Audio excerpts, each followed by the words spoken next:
ইমামউদ্দিনকে ডেকে বলতেছেন, ও বাবা ইমামউদ্দিন, তোমার নামের অর্থ হলো দিনকে ইমাম, ধর্মের ইমাম।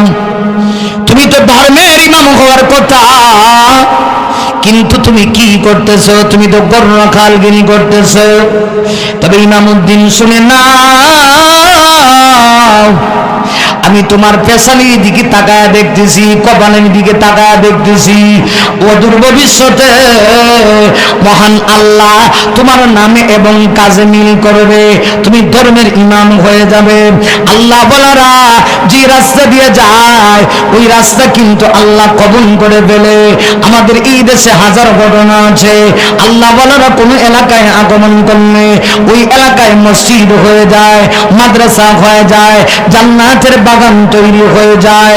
আল্লাহর ওলি ডেকে বলেন, ও বাবা ইমামউদ্দিন, আমি তোমার কপালের দিকে তাকায় দেখতেছি, অন্তর দৃষ্টি দিয়া অদূর ভবিষ্যতে মহান আল্লাহ তোমার নামে এবং কাজ মিল করবে।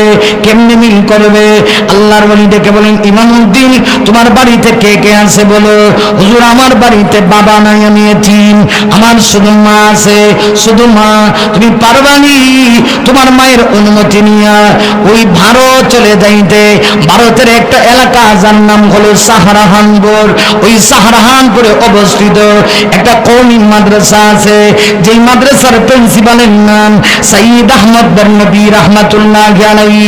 আমার ভাইরা, আল্লাহর ওলি ইমামউদ্দিনকে ডেকে বলতেছে, ও ইমামউদ্দিন, তুমি ভারতে চলে যাও, সাহারাহানপুরে অবস্থিত ওই কওমি মাদ্রাসায় গিয়ে তুমি ভর্তি হও। মায়ের অনুমতি নিয়ে যদি বাড়ি থেকে বড় হয়ে যাও। ওরে ইমামউদ্দিন, শোনো, আমার বিশ্বাস মহান আল্লাহ অদূর ভবিষ্যতে তোমার নামে এবং কাজ মিল করবে। আল্লাহর উপর ভরসা করে তুমি বের হও, মায়ের কাছ থেকে অনুমতি নিয়ে বের হও। সেই মুহূর্তে আল্লাহর ওলি কথা বলেছে, গরু রাখাল ছেলের অন্তরের ভিতরে একটা প্রভাব ফেলে দিয়েছে। এবার গরু রাখাল ছেলেটা দৌড়ায় তার মায়ের কাছে যায়, গিয়ে সব ঘটনা খুলে বলেছে। মায়ের অনুমতি নেয়া বড় আলেম হওয়ার জন্য ওই গরু রাখাল ছেলে ইমামউদ্দিন আল্লাহ রাস্তায় বের হয়ে গেছে, আল্লাহ রাস্তায় বের হয়ে গেছে। তখনকার সেই যুগে তো বিমান দিয়া, হেলিকপ্টার দিয়া মানুষ দূরের পথ সফর করতে পারতো না, দূর দূরান্তে যেত পানির জাহাজ দিয়া, নৌকা দিয়া। কথা বল না কেন, ঠিক কিনা? ইমামউদ্দিন তখন কি করবে? সে বের হয়ে গেছে আল্লাহর উপর ভরসা করে, তার মায়ের কাছ থেকে অনুমতি নিয়ে সে হেঁটে হেঁটে সফর করতেছে। সে যে পানির জাহাজ দিয়ে সফর করবে এই পরিমাণ টাকা অর্থকড়ি তার কাছে নাই। আল্লাহর বান্দা সেই গরু রাখাল ছেলে ইমামউদ্দিন সারাদিন হেঁটে হেঁটে সফর করে একটা এলাকায় গেছে। সেখানে যাওয়ার পর রাত গভীর হয়ে গেছে। এসার নামাজ পড়ে ভাবছে আমি মসজিদের ভিতরে থাকবো, মহল্লার মসজিদে রাত্রি যাপন করবো। যেই মুহূর্তে বসে রয়েছে, হাত বাড়ায়া দিয়া গরু রাখাল ছেলেটা দু হাত কারা উঠায় আল্লাহর কাছে বলতেছে, আল্লাহ গো, আমি তো গরু রাখাল, তুমি চাইলে আমার নামে এবং কাছে মিল করে দিতে পারো। আমার মেয়েরা, ওই গরু রাখাল ছেলে ইমামউদ্দিন হাত বাড়ায় যখন দোয়া করতে আছে, ইমামউদ্দিন হাত বাড়ায় দোয়া করতে দেরি হয়েছে। আকাশের মালিক মহান আল্লাহ তার দোয়া কবুল করতে দেরি হয় নাই। আল্লাহ তার দোয়া কবুল করে নিছে। কেমনে? সে বলে, দোয়া শেষ করে দেখি একজন হাজী সাহেব আমার সামনে দাঁড়ানো।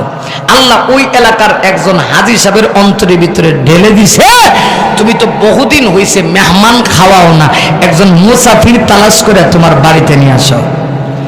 আগেকার যুগে মানুষ মেহমান মুসাফির দেখলে খুব বেশি খুশি হইতো, আর এখন মেহমান দেখলেই মহিলারা দেখবেন কপালটা কুঁচ করে। কথা কন না কেন? মনে করি একটা মহা বিপদ আসতেছে, কিন্তু এটা বিপদ না। মেহমান আসলে ঘরের মধ্যে বরকত বাড়ায় দেখে আল্লাহ। হাজী সাহেবের অন্তরের ভিতরে আল্লাহ ঢেলে দিছে, যাও তুমি একজন মুসাফির তালাশ করো, আর তোমার বাড়িতে সেই মুসাফিরকে নিয়ে আসো। আল্লাহর বান্দা হাজী সাহেব মসজিদের ভিতরে গেছে, গিয়ে দেখে একটা যুবক ছেলে বসে বসে রয়েছে। দেখতেই বোঝা যায় যে এই এলাকার লোক না। হাজী সাহেব বলতেছে, বাবা তুমি কি মুসাফির? কহ, আমি তো একজন মুসাফির তালাশ করছিলাম, আমার বাড়িতে একটু দাওয়াত খাওয়ামো, চলো আমার সঙ্গে। ইমামউদ্দিন হাজী সাহেবের সঙ্গে তার বাড়িতে গেছে। হাজী সাহেব এক পর্যায়ে জিজ্ঞাসা করতেছে, বাবা তুমি কি করো? আমি গরু হালগিরি করতাম। তিনি এখন যাচ্ছ কোথায়? আমি যাচ্ছি ভারতে। কেন? ভারতে সাহারানপুরে অবস্থিত একটি কওমি মাদ্রাসা, যেটার প্রিন্সিপাল সৈয়দ আহমদ বেল্লভী, আমি তার মাদ্রাসায় গিয়ে ভর্তি হন। এক আল্লাহর ওলি বলেছে আমার নাম নাকি ইমামউদ্দিন, আমি ছিলাম গরু রাখাল, আল্লাহ নাকি আমাকে দ্বীনের ইমাম বানাবে। তাই বাড়ি থেকে ইলমে দ্বীন শিক্ষা করার উদ্দেশ্যে আল্লাহর উপরে ভরসা করে আমি ঘর থেকে বের হয়ে গেছি। হাজী সাহেব বলতেছে, বাবা তোমার চেহারা আর বয়স আর লেখাপড়া টাইম এই তিনটা মিলছে না, বয়স সবার হয়ে গেছে। এই টাইমে মাদ্রাসায় গিয়ে তুমি কোন দিন ভর্তি হইবা, কোন দিন আলেম হইবা? আলেম হইলেও তো 12 বছর 14 বছর 16 বছর লাগে, এই টাইম তো তোমার নাই। যেই মুহূর্তে এই কথা বলছে, ইমামউদ্দিনের চোখ দিয়ে top top top top top top top top top top করে পানি পড়তেছে। আল্লাহু আকবার বলবেন না?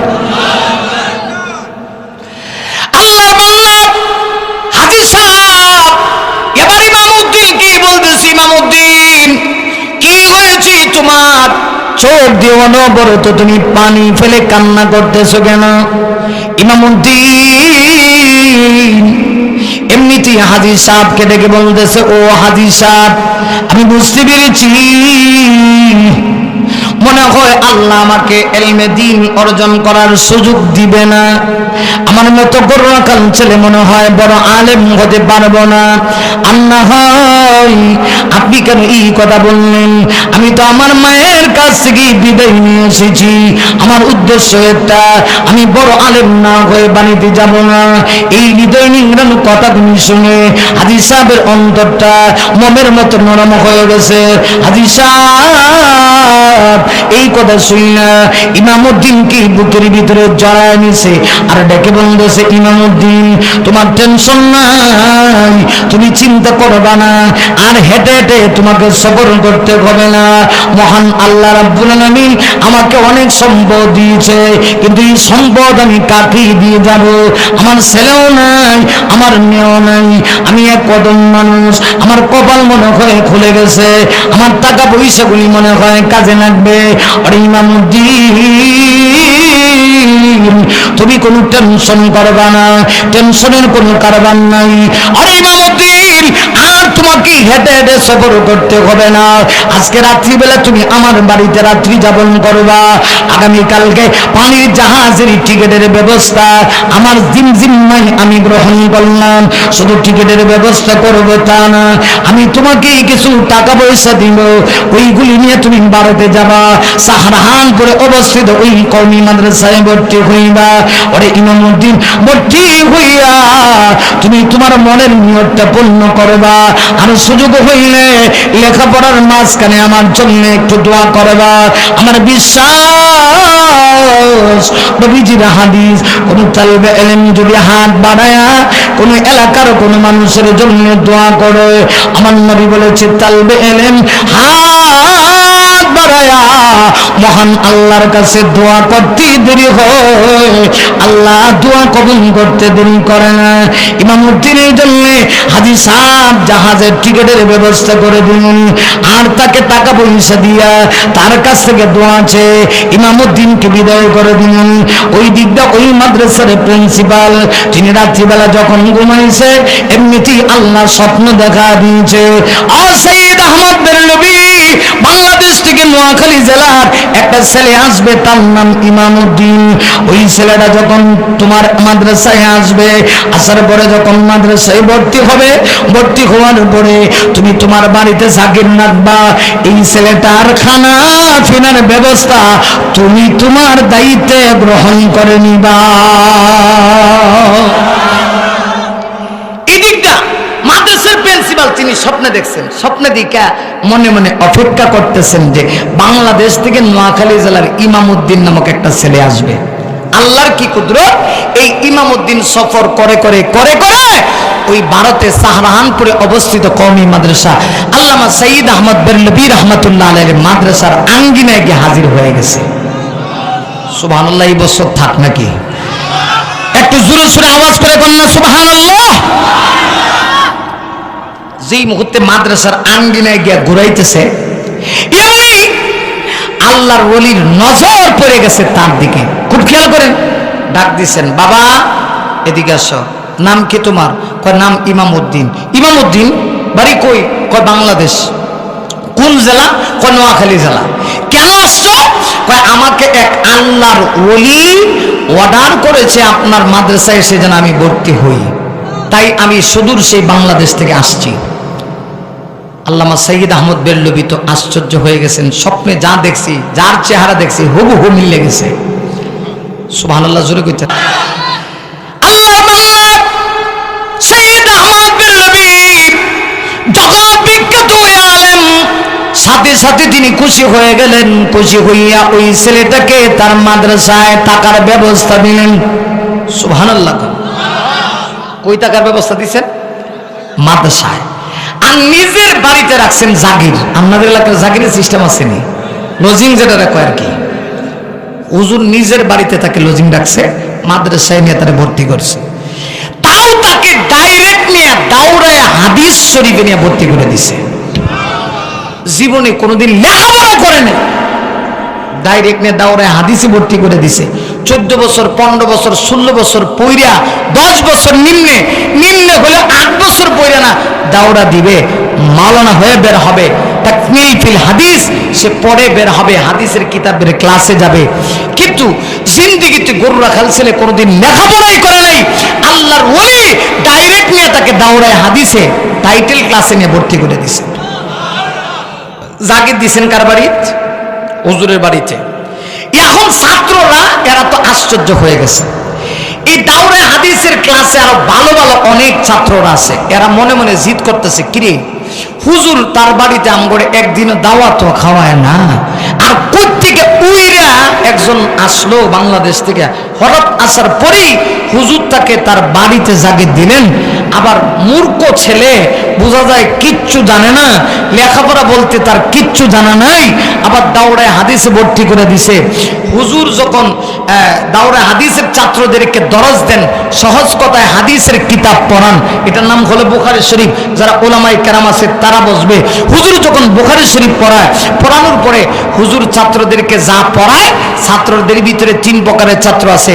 এক প্রকার ছাত্রদের জেহেন খুব ভালো, হুজুর যা বলে সাথে সাথে ঢুকে যায়, যা বলে হুবহু বলতে পারে।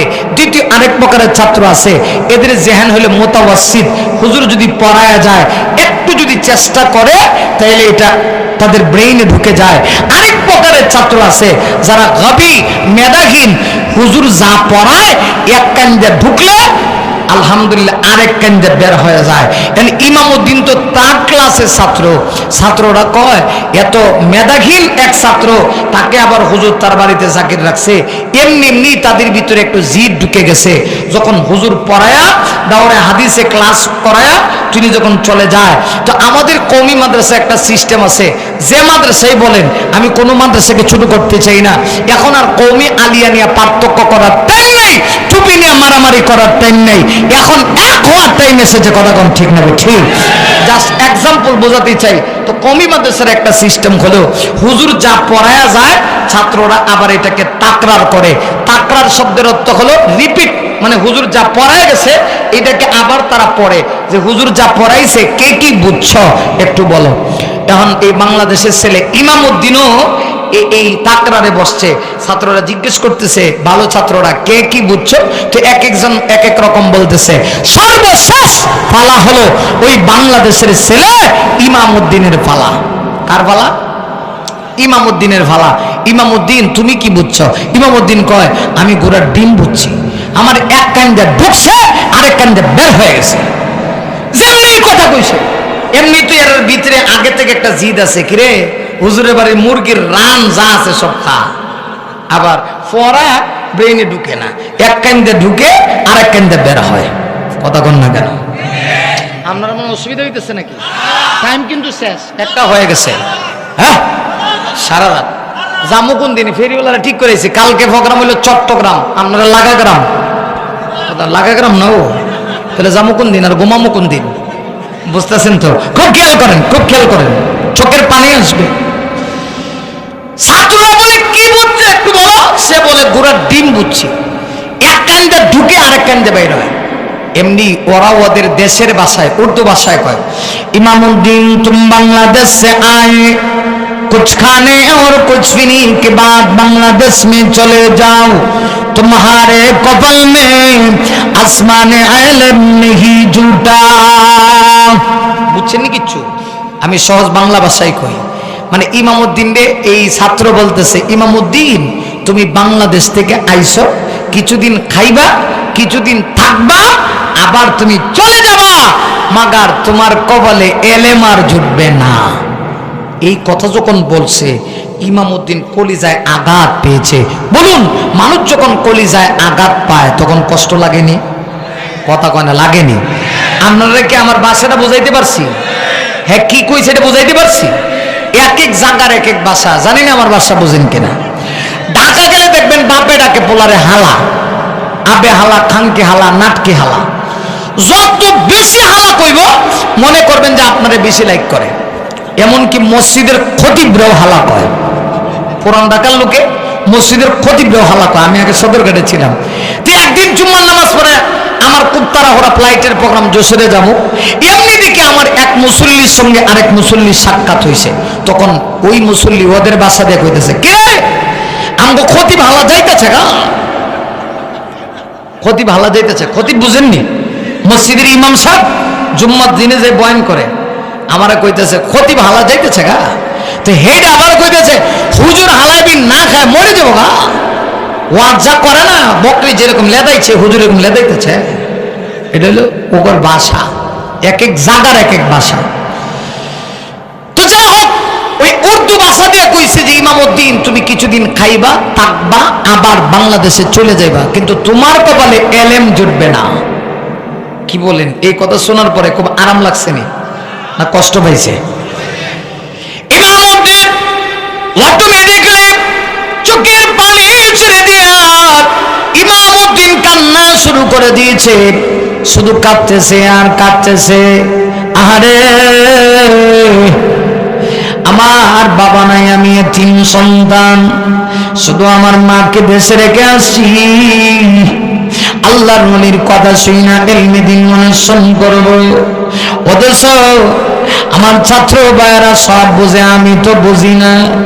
এইভাবে কি আমার দিন যাবে নাকি? ইমামউদ্দিনের কলিজায় আঘাত লেগেছে, অটোমেটিকলি পানি পড়তেছে, কান্না করতেছে। এইভাবে অপেক্ষার প্রহর গুনতেছে, দেখতেছে আল্লাহর পক্ষ থেকে কোনো সাহায্য আসে কিনা।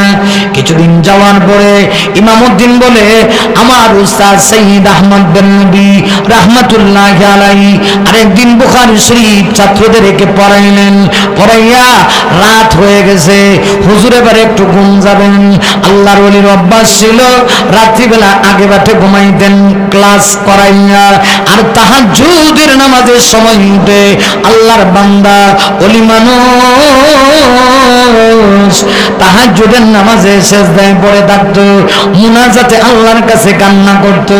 আল্লাহর বান্দা ক্লাস করাইয়া এবার তিনি একটা ছাত্র তালাশ করতেছেন, যেই ছাত্র এসে তাকে একটু খেদমত করে দিবে।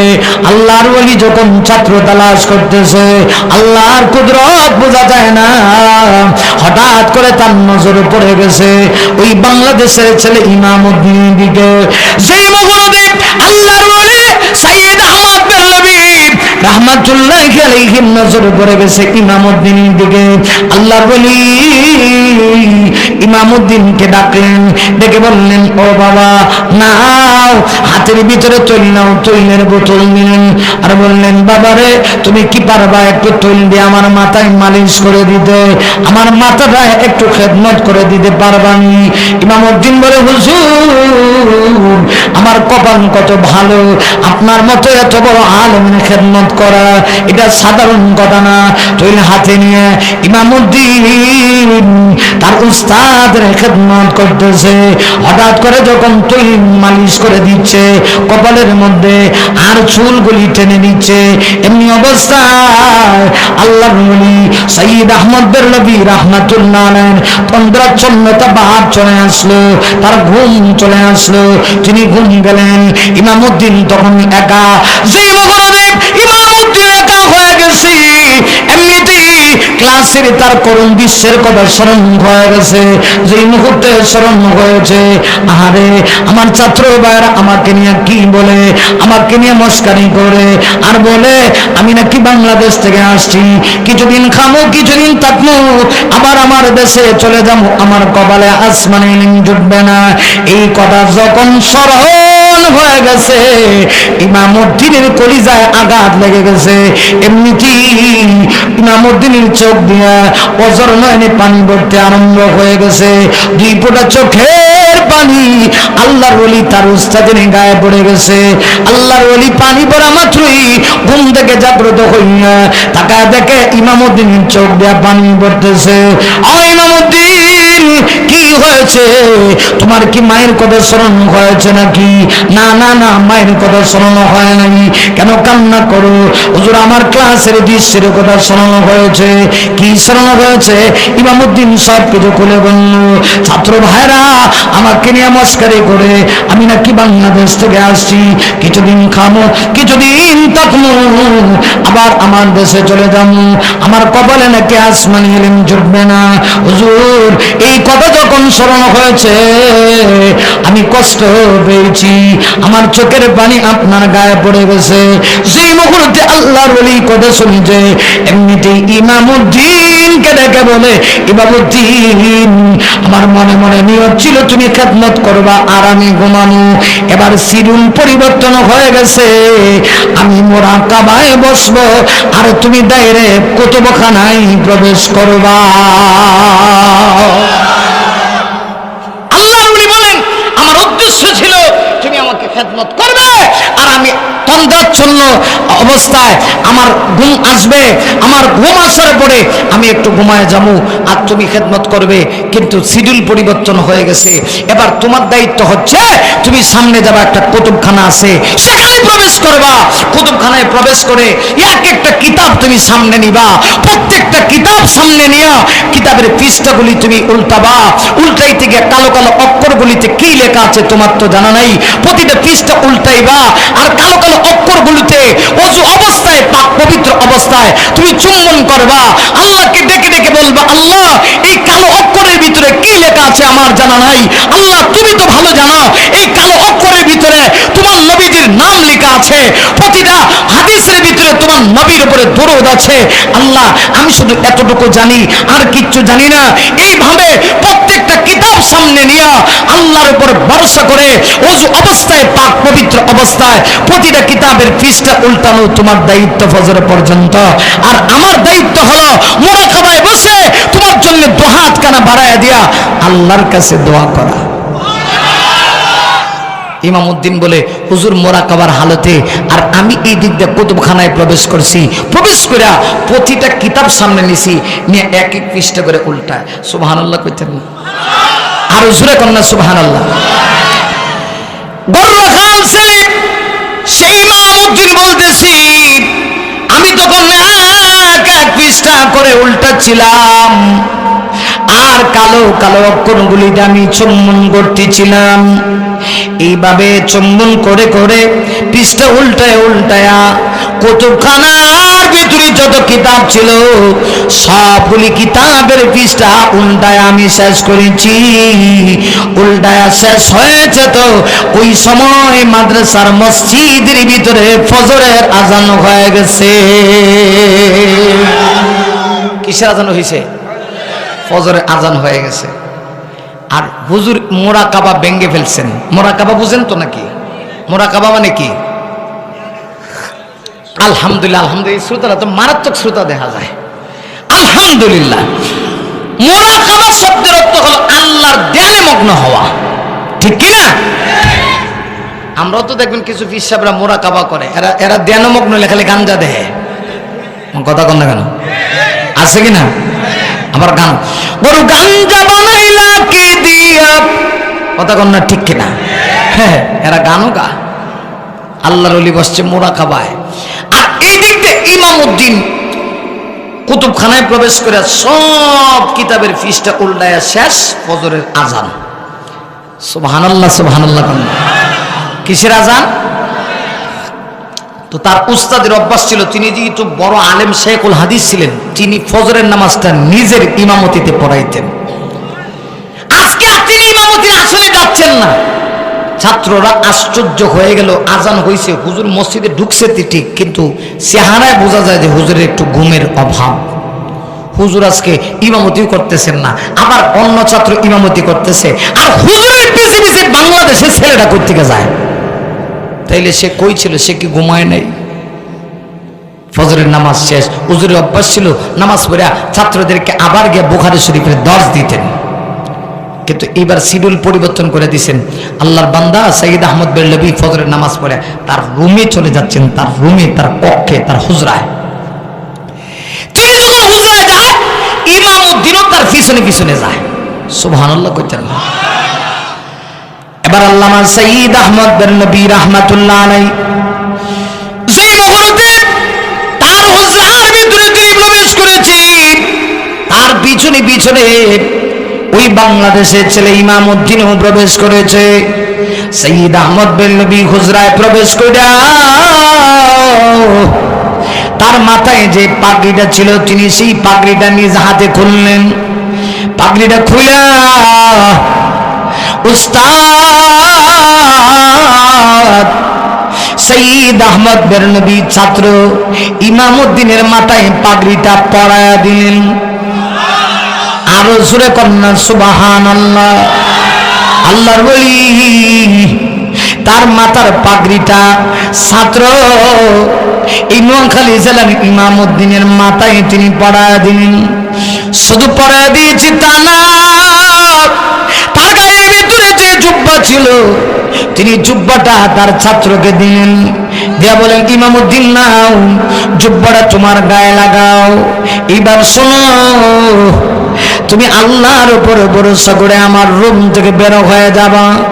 আমি সারা রাত ঘুমাই নাই, আমাকে ঘুমাইতে হবে, আর আমার ক্লাসটা তোমাকে করাতে হবে। আল্লাহর ওলি একটু হেলা দোলা টেলা দিয়া তাকে রুম থেকে বের করে দিলেন।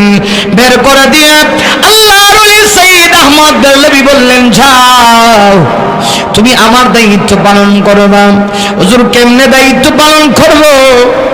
যেই ছেলেটা একটা হাদিস তার মাথায় ঢোকে না। ছাত্র ভাইরা আমাকে বলে, ইমামউদ্দিন तुम बांग्लादेश से आए, कुछ खाने और कुछ महीने के बाद बांग्लादेश में चले जाओ, तुम्हारे कपाल में आसमानी नहीं जुटा। আমি নাকি শুধু খাইতে আসি, আমার কপালে নাকি আসমানি ইলম জুটবে না। যে ছাত্র ব্রেইনের ভিতরে একটা হাদিস ঢোকে না, এই ছাত্র আজকে কেমনে হাদিস পড়াবে? আল্লাহর ওলি বলেন, শোনো, আমার কি কথা বলে আর কষ্ট দিও না, আল্লাহর উপর ভরসা করে চলে যাও। আমি যে জায়গায় বসতাম তুমি সেই জায়গায় বসবা, নামাজের সুরতে বসবা। আমি তোমাকে অনুমতি দিলাম, নামাজের সুরতে বইসা তুমি হাদিসের কিতাব খুলবা, কইলা বিসমিল্লাহ বলে তুমি পড়াইতে আরম্ভ করবা।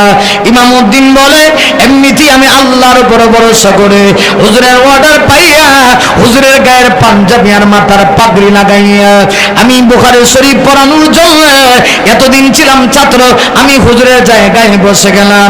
নামাজের হালতে বসে আমি বিসমিল্লাহ বলে যখন হাদিস পড়াতে আরম্ভ করলাম, ইমামউদ্দিন বলে, এমনিতেই আমি তাকায় দেখি আমার ব্রেইনের ভিতরে 1-2 হাজার হাদিস না, মহান আল্লাহ সনদ সহকারে 30,000 হাদিস আমার মাথার ভিতরে আল্লাহ ঢেলে দিয়েছে।